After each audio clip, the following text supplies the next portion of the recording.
উপস্থিতি সর্বপ্রথম আল্লাহ রাব্বুল আলামিনের দরবারে শুকরিয়া আদায় করি যে আল্লাহ রাব্বুল আলামিন আমাদেরকে শবে মেরাজের দিন মসজিদে জুমার নামাজের জন্য আসার তৌফিক দান করলেন। আমরা সকলে বলি আলহামদুলিল্লাহ। দরুদ ও সালাম বর্ষিত হোক বিশ্বনবী হযরত মুহাম্মদুর রাসূলুল্লাহ সকলে বলি সাল্লাল্লাহু আলাইহি ওয়াসাল্লাম।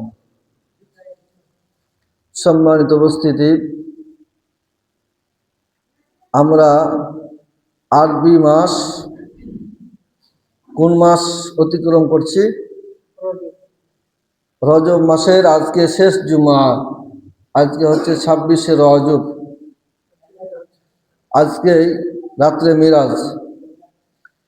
তো এরপরে আগামী জুম্মা হবে শাবান মাসের জুমা। তাহলে রজব মাসের শেষ জুমা, আবার মেরাজের আজকের দিন। বিশ্ব মানবতার মুক্তির দূত সাইয়্যিদুল মুরসালিন রাহমাতাল লিল আলামিন, সর্বকালের সর্বশ্রেষ্ঠ নেতা, মহান নেতা বিশ্বনবী মুহাম্মদুর রাসূলুল্লাহ সাল্লাল্লাহু আলাইহি ওয়াসাল্লাম দুনিয়ার জমিন থেকে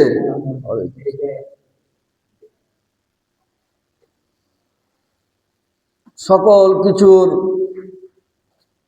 ভ্রমণ শেষ করে আরশে আজিমে গিয়ে আল্লাহ রাব্বুল আলামিনের সাথে সাক্ষাৎ করেছেন। আল্লাহ রাব্বুল আলামিন বলেছেন ফাকানা কাবা কাউসাইনি আও আদনা।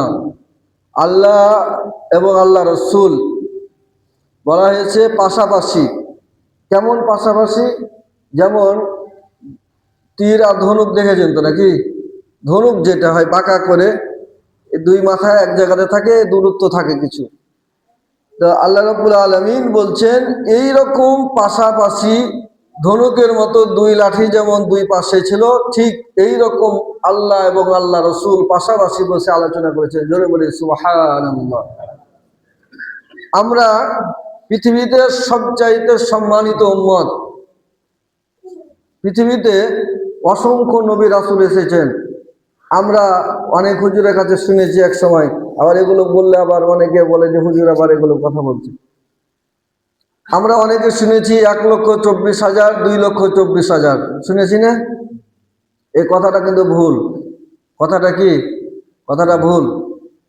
ধরেন দুনিয়ার একটা উদাহরণ, কেউ যদি আপনার কাছে টাকা পায় বা কারো কাছে পান, তো বলেন কি 100 কি 200 না 100 অথবা 150 বলেন, 11-12 বলেন, বা 10-11 বলেন, 10-20 বলেন না, বলেন 10-20 বলেন না। তাহলে 1,24,000, 2,24,000 এটার কোনো ইয়ে আছে? কোরআনে আল্লাহ রাব্বুল আলামিন বলেছেন আমি মানুষকে হেদায়েতের জন্য পৃথিবীর প্রথম মানুষকে হযরত আদম আলাইহিস সালামকে আমি নবী রাসূল করে পাঠিয়েছিলাম। এর পরবর্তীতে অসংখ্য নবী রাসূল পাঠিয়েছি। এমন কোন জাতি নাই ওয়ালিকুল্লি উম্মতি রাসূল, আমি আল্লাহ রাব্বুল আলামিন রাসূল পাঠাইনি। তাহলে প্রত্যেক জাতির কাছে নবী রাসূল পাঠিয়েছেন। আর তার মধ্য থেকে আল্লাহ রাব্বুল আলামিন কোরআনুল কারিমে 25 জন নবীর নাম উল্লেখ করেছেন। কয়জন নবী? 25 জন। তার মধ্যে সর্বশেষ এবং সর্বশ্রেষ্ঠ সকল নবীর নেতা আপনার আমার নবী বিশ্বনবী মুহাম্মদুর রাসূলুল্লাহ সাল্লাল্লাহু আলাইহি ওয়াসাল্লাম। তিনার চাইতে শ্রেষ্ঠ নবী রাসূল পৃথিবীতে আসেননি আর আসবেনও না। তিনার কাছে যে কিতাব নাজিল হয়েছে সে কিতাবের নাম কি? আল কোরআন। এই কোরআন পৃথিবীতে নাজিল হয়েছেন যতগুলো আসমানি কিতাব নাজিল হয়েছে, প্রত্যেক আসমানি কিতাবের কাছে এক এক সময় এক এক রকম, সে সময়ের জন্য যেটুকু দরকার সেটুকু নাজিল হয়েছে। আর কোরআনুল কারিমে পৃথিবীর শুরু এবং শেষ পর্যন্ত যা কিছু দরকার সব আল্লাহ রাব্বুল আলামিন বয়ান করেছেন। আল্লাহ রাব্বুল আলামিন বলছেন তিবিয়ানাল লিকুল্লি শাই, আমি কোরআনুল কারিমের সব খুলে খুলে বর্ণনা করেছি। জোরে বলি সুবহানাল্লাহ। সম্মানিত উপস্থিতি, তাহলে আমরা শ্রেষ্ঠ নবীর উম্মত, তাই না? শ্রেষ্ঠ কিতাবের আমরা ধারক বাহক। আর পৃথিবীতে যে জিনিসটা কোনো নবী রাসূল করেননি সেই জিনিসটা তিনি করেছেন, সেটির নাম হচ্ছে মেরাজ। করেছেন না? মেরাজ। আল্লাহ রসুল ছাড়া অন্য কোনো নবী রাসূলের এটা সম্ভব হয়নি। এই মেরাজের সময় আমরা অতিক্রম করছি। আমরা আমাদের গর্ব, এই পৃথিবীতে মুসলমানদের আর ইহুদিদের প্রধান দ্বন্দ্ব কি জানেন? প্রধান দ্বন্দ্ব ইহুদি আর মুসলমানদের সাথে প্রধান দ্বন্দ্বটা কি? প্রধান দ্বন্দ্ব হচ্ছে যে সবচাইতে বেশি নবী রাসূল এসেছেন বনি ইসরাইল বংশে। বনি ইসরাইল বংশে নবী রাসূল এসেছেন। আমি গত জুম্মায় বলেছিলাম আমরা হচ্ছে ইসমাইলের বংশের আর ওরা হচ্ছে ইসহাকের বংশের, তাই না? শুধুমাত্র মুহাম্মদ রাসূলুল্লাহ সাল্লাল্লাহু আলাইহি সাল্লাম এই ইসমাইলের বংশে হওয়ার কারণে, বনি ইসরাইলের মধ্যে না আসার কারণে তারা মুসলমানদের সাথে শত্রুতা করেছে। আল্লাহ রসুলের লাশ চুরি করতে গিয়েছিল না? তারা জানে যে আল্লাহ রসুল যে বংশে থাকবে সে বংশ পৃথিবীর সবচাইতে সম্মানিত হবে। জোরে বলি সুবহানাল্লাহ। তাহলে পৃথিবীতে সবচাইতে সম্মানিত কারা? আমরা না? আল্লাহ রাব্বুল আলামিন বলছেন কুনতুম খায়রা উম্মাহ, পৃথিবীতে সবচাইতে শ্রেষ্ঠ জাতি হচ্ছে তোমরা। তোমাদেরকে পাঠানো হয়েছে তা'মুরুনা বিল মারুফ ওয়া তানহাউনা আনিল মুনকার। তোমরা পৃথিবীতে দুইটি কাজ করবে, একটা হচ্ছে সৎ কাজে আদেশ করবে আর অসৎ কাজ থেকে নিষেধ করবে। তাহলে আমাদের কাজ কয়টা? দুইটা। এক হলো সৎ কাজের আদেশ আর অসৎ কাজ থেকে নিষেধ। আমরা কি এটা করি? আমরা এটা করি না। তাহলে আমরা যদি এটা না করি তাহলে আমরা হচ্ছি পৃথিবীর শ্রেষ্ঠ জাতি। এই শ্রেষ্ঠ জাতি আমরা টিকে রাখতে পারছি না। সম্মানিত উপস্থিতি, আল্লাহ রসুল বিশ্বনবী মুহাম্মদ রাসূলুল্লাহ সাল্লাল্লাহু আলাইহি সাল্লাম দুনিয়ার জমিন থেকে আসমানের দিকে গেলেন বুরাকে উঠে। বুরাক হচ্ছে একটা বিদ্যুতের চাইতে গতিশীল প্রাণী। যে প্রাণীটা চোখের নজর যতদূর যাবে ততদূরে এক ধাপ পড়বে। কথা বুঝতে পেরেছেন? আপনার আমার চোখের নজর অল্প কিছু যায়, যাওয়ার পর দেখা যায় নীল নীল পানি, দেখা যায় না? কিন্তু বুরাকের নজর কত দূর যায়? অনেক দূর যায়। যেমন ধরেন বিমানের যিনি পাইলট হন তিনার নজর কত দূর? ৬,০০০ মাইল। কত মাইল? ৬,০০০ মাইল দূর পর্যন্ত উনি বিমানে বসে দেখতে পান রাডারের সাহায্যে। তাহলে ওনার নজর আপনার আমার নজর কম না বেশি? বেশি না? বুরাকের নজর ঠিক আল্লাহ রাব্বুল আলামিন সবচাইতে শ্রেষ্ঠ তার দৃষ্টিশক্তি দিয়েছিলেন।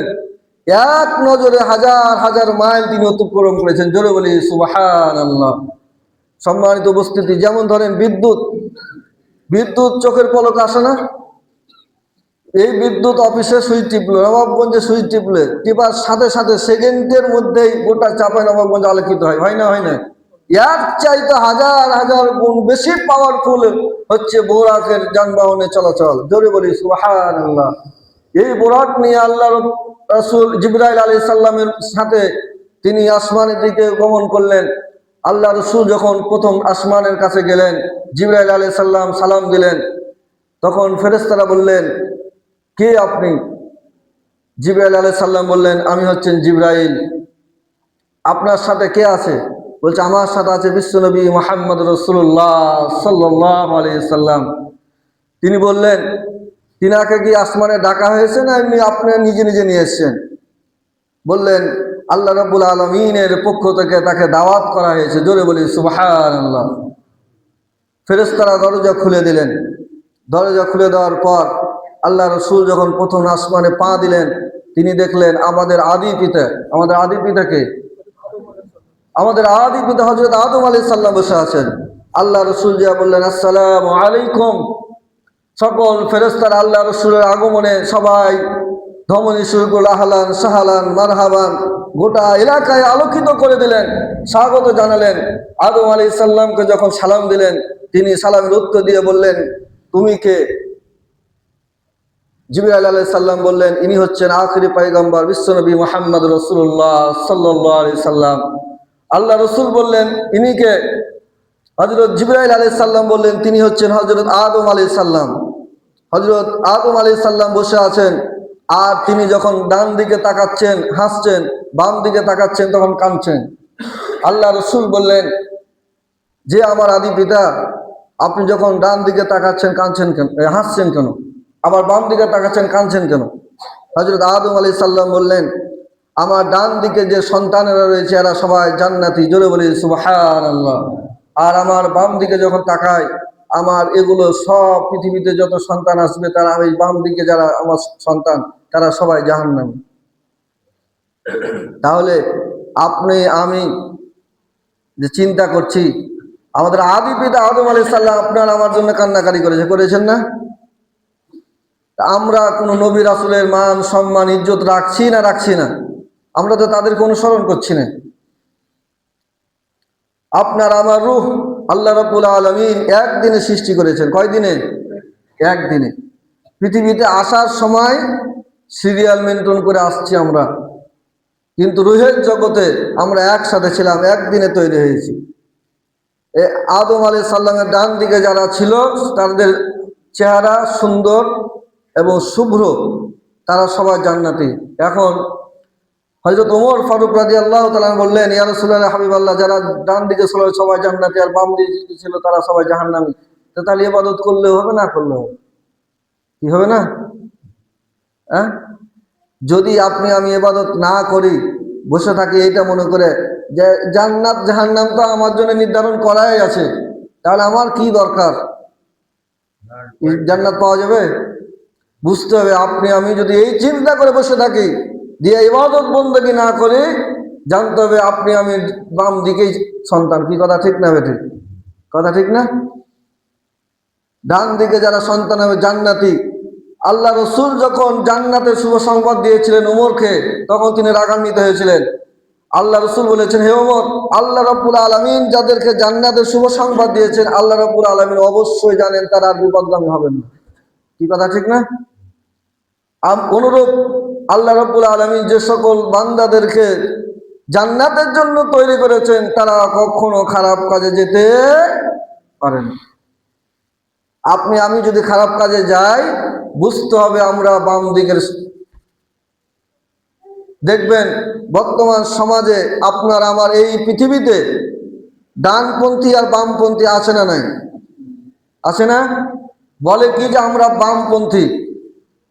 আমাদের দেশে দেখবেন অনেক দল তারা বলে কি আমরা বামপন্থী, আর আরেক দল বলে ডানপন্থী। যারা বামপন্থী তারা নিজেদেরকে পপুলার বলে দাবি করে, তারা নিজেদেরকে আনন্দিত করে, গর্ববোধ করে। আর যারা ডানপন্থী তারা নিজেদের পরিচয় দিতে লজ্জাবোধ করে। এ হচ্ছে আমাদের মুসলমান। তারা নিজেদেরকে কমিউনিস্ট চিন্তা করে আর পরিচয় দেয়। আমরা ইসলামিক পরিচয় দিতে আমরা ভয় পাই, ইসলামিক পরিচয় দিতে আমরা চাই না। আমরা ইসলামিক পরিচয় দিতে চাই না। বলে কি যে আমি চলি মাঝামাঝি, মুজাব যাবি না বাইনা জালিক, আমি ভালো তো আছি খারাপ আছে অসুবিধা নেই, যখন যে যেমন তখন আমি তেমন। এ হচ্ছে আমরা মুসলমান। তাই আসি আমরা ওয়াদা করি আগামী দিনে বামপন্থী থেকে দূরে সরে ডানপন্থীতে আমরা চলবো। পারবো তো ইনশাআল্লাহ? আল্লাহ রসুল বিশ্বনবী মুহাম্মদ রাসূলুল্লাহ সাল্লাল্লাহু আলাইহি সাল্লাম দ্বিতীয় আসমানে গেলেন। আসমানে যেয়ে দেখলেন আপনার আমার যে গর্ব, আমরা বিশ্ব নবীর উম্মত। এই উম্মত হওয়ার জন্য অন্য অন্য নবী রাসূলেরা যে আকাঙ্ক্ষা করেছিলেন, একজনের দোয়া কবুল হয়েছিলেন। তিনি কে? হযরত ঈসা আলাইহিস সালাম। তিনি দ্বিতীয় আসমানে বসে আছেন, এই পৃথিবীতে আগমন করবেন। ঈসা আলাইহিস সালাম এবং ইয়াহইয়া আলাইহিস সালামের সাথে আল্লাহ রাসূলের দেখা হলো। ঈসা আলাইহিস সালাম আর ইয়াহইয়া আলাইহিস সালাম তারা হচ্ছে দুই খালাতো ভাই। আল্লাহ রাসূল তার সাথে কথা বললেন। ইতিহাস যদি বলি সময় চলে যাবে, আমি আর বিস্তারিত এইভাবে করতে করতে তৃতীয় আসমান গেলেন, চতুর্থ আসমান গেলেন, সপ্তম আসমান গেলেন। এক এক জায়গায় এক এক নবী রাসূলের সাথে তৈরি হলো। আল্লাহ রাসূল এক জায়গায় যখন গেলেন ষষ্ঠ আসমানে, আমাদের জাতির পিতা কে? হযরত ইব্রাহিম আলাইহিস সালাম। এটা আমরা তৈরি করেছি না কে তৈরি করেছেন? আল্লাহ রাব্বুল আলামিন বলেন মিল্লাত আবিকুম ইব্রাহিম হুয়া সাম্মাকুমুল মুসলিমিন। মুসলমানদের জাতির পিতা হচ্ছে হযরত ইব্রাহিম আলাইহিস সালাম। আর আমরা আজকে দুনিয়াতে জাতির পিতা তৈরি করেছি। করেছি না?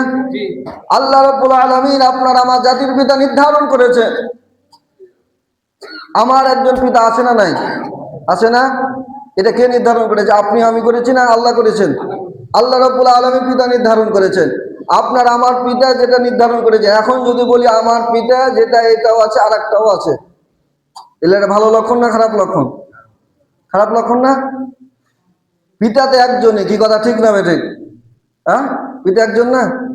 আপনার আমার পিতাকে আদম আলাইহিস সালাম হচ্ছে আদি পিতা, আর একজন হচ্ছে জন্মদাতা পিতা, ইব্রাহিম হচ্ছে জাতির পিতা, আর শ্বশুর হচ্ছে কি আইনের পিতা। কি কয়টা হলো? চারটা হলো না? শ্বশুর শাশুড়ি কি আইনের পিতা মাতা। এই জন্য ইংরেজিরা বলে কি father in law, mother in ল,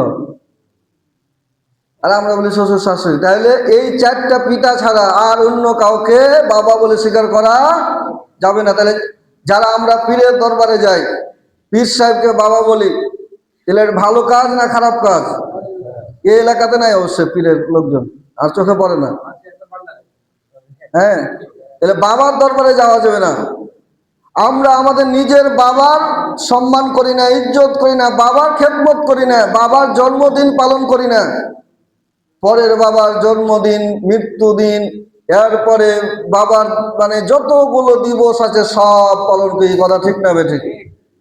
অথচ নিজের বাবার জন্মদিন আমি একদিনও জানি না, মৃত্যুদিনটাও আমরা জানি না, আর পরের বাবার মৃত্যুদিন পালন করার জন্য গরু জবাই করে মানুষকে খাওয়াই। রাগ করলেন মনে হয় নাকি? হ্যাঁ, করি না আমরা? নিজের বাবার জন্মদিন পালন করে, মৃত্যুদিন পালন করে, যেহেতু জন্মদিন পালন করা কোরআন হাদিসে নাই, তো যদিও করেন তা নিজের বাবার করেন, পরের বাবার করা দরকার নাই। আছে? নিজের বাবার কবরের পাশে যে দাঁড়ান মৃত্যু দিবসে, কাজও দিবে, পরের বাবার মৃত্যু দিবসে যে আপনি করবেন পদ নেওয়ার জন্য, একবারে নেতা হওয়ার জন্য, কি কথা ঠিক না বেঠে? এই কাজগুলো করা যাবে না। নিজের বাবার চাইতে অন্য কেউ বেশি আপন হতে পারে না। নিজের বাবাকে অভিভাবক মানে না, আর পরকে অভিভাবক মানে প্রিয় অভিভাবক। পোস্ট দেয় না ফেসবুকে, প্রিয় অভিভাবক। নিজের বাবা অভিভাবক থেকে গেল, অন্যজনকে অভিভাবক মাইনে বসে আছে। কারণ নিজের বাবা তো ডাল খেতে দিবে না, বাধা দিবে। ওই নেতা যখনই যাবে ডাল খাওয়ার টাকা দিবে, দিচ্ছে না? আমাদের শিবগঞ্জে যত মাদক কারবারি, যত মাদকের ছড়াছড়ি, সব হচ্ছে এই সমাজে যতগুলো নেতা আছে তারা দেয়। কাল কিয়ামতের দিন আল্লাহ রাব্বুল আলামিন বলেন, ওয়াকালাল্লাযীনা কাফারু রব্বানা লিনাল্লাযীনা আযাল্লানা মিনাল জিন্নি ওয়াল ইনস। কাল কিয়ামতের দিন যখন জাহান্নামে যাবে, জাহান্নামীরা বলবে, আমাদেরকে কে জাহান্নামে নিয়ে এসেছে? মানুষের মধ্য থেকে আমাদের বাপ মা, পিতা মাতা, আত্মীয় স্বজন, সমাজপতি, নেতা, তারা কই? আল্লাহ রাব্বুল আলামিন তাদেরকে নিয়ে আসবেন, নিয়ে এসে তারা বলবে, আমরা তাদের বুকের উপর দিয়ে জাহান্নামে যেতে চাই, কারণ হচ্ছে তারা আমাদেরকে পথভ্রষ্ট করেছে। তাহলে একটা সন্তান জাহান্নামে যাওয়ার জন্য দায়ী হচ্ছে পিতামাতা, সমাজের নেতা নেত্রী, কি কথা ঠিক না বেঠিক? সম্মানিত উপস্থিতি, আমরা আসি, আমরা আসলে মূলের দিকে যাই। এই মেরাজের দিন আল্লাহ রসুল মেরাজে গেলেন, আইলেন, মিষ্টি খেলেন, এটা দিয়েই মেরাজের কোনো শিক্ষা নাই। আল্লাহ রসুল 7 আসমানে গেলেন, এরপরে আল্লাহ রসুল 7 আসমান ভেদ করে আরশে আজিমে গেলেন। যাওয়ার পর আল্লাহ রাব্বুল আলামিনের সাথে 7ম আসমানে মূসা আলাইহিস সালামের সাথে দেখা হলো। মূসা আলাইহিস সালামের সাথে দেখা হওয়ার পর তিনি অতিক্রম করলেন, আল্লাহ রাব্বুল আলামিনের সাথে দেখা করে আল্লাহ রাব্বুল আলামিনের কাছ থেকে যখন ফিরে আসলেন, ফিরে আসলে হাদিয়া দেয় না, দেয় না? কোনো মেহমানের বাড়ি গেলে হাত দিয়ে নিয়ে যাওয়া সুন্নাত, আবার খালি হাতে ফিরে দেওয়াও কিন্তু কি ঠিক না, সুন্নাত, কিছু দেওয়া। তাহলে আপনার আমার বাড়িতে মেহমান, আমি যদি মেহমানদারি করতে যাই, মেহমান হিসাবে যাই, তাহলে আমারও কিছু নিয়ে যাওয়া সুন্নাত, আর আপনার মেহমানদারি করাও সুন্নাত। আমরা মেহমান দেখলে চমকে যাই। আল্লাহ রসুল বলেছেন, একজন মেহমান একজনের বাড়িতে যদি যায় 3 দিন সে মেহমানদারি করবে। কয় দিন? 3 দিন। 3 দিন সে ওই বাড়িতে থাকবে, আপনি যা খান তার চাইতে ভালো কিছু খাওয়াবেন, চেষ্টা করবেন সাধ্য অনুযায়ী। বলেননি যে একবারে পোলাও কুরমা করে খাওয়াতে, আপনার সাধ্য অনুযায়ী আপনি প্রতিদিন যা খান তার চাইতে ভালো কিছু খাওয়াবেন। 3 দিন, যত 3 দিনের মধ্যে ওনার যদি খিদা লাগে, দেখেন হাদিস কত সুন্দর করে বলেছে, যদি খিদা লাগে, আপনি তো জানেন না যে সে কখন খায়। আল্লাহ রসুল বলেছেন 3 দিনের মধ্যে যদি কোনো মেহমান থাকে আর যদি তার খিদা লাগে, রান্না করা আছে, সে নিজে খুলে খাই নিতে পারবে, এরকম তার অধিকার আছে। আর 3 দিন পরে তখন যদি থাকে মেহমান, তখন আর মেহমান না, তখন সে আপনিও বেগুন ঘুটে খাবেন, ও খায়। কি কথা বুঝতে পেরেছেন? তাহলে মেহমানদারি করাও সুন্নাত। আল্লাহ রাব্বুল আলামিনের প্রিয় হাবিব বিশ্বনবী মুহাম্মদুর রাসূলুল্লাহ সাল্লাল্লাহু আলাইহি ওয়াসাল্লাম আল্লাহ রাব্বুল আলামিনের সাথে যখন সাক্ষাৎ করে ফিরে আসলেন, আল্লাহ রাব্বুল আলামিন তার হাবিবকে 50 ওয়াক্ত নামাজ পুরস্কার দিয়ে দিলেন। কয় ওয়াক্ত নামাজ?